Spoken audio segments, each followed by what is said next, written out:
Hello, in this video I want to show you how to change a language during a setup on your Google Nest Hub 2nd generation.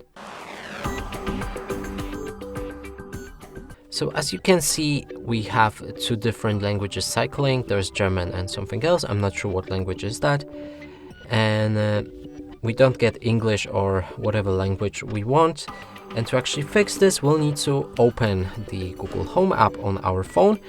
And it needs to be smartphone, so get Google Home. You can download it through Google Play Store. And right here we can see Set Up Nest Hub. Click on it, then select the account for this Nest Hub and click Next.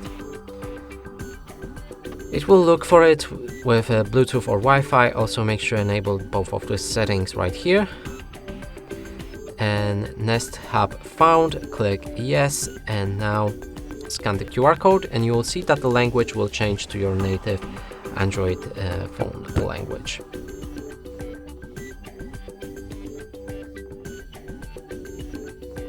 Yep, it's English, just like on my phone.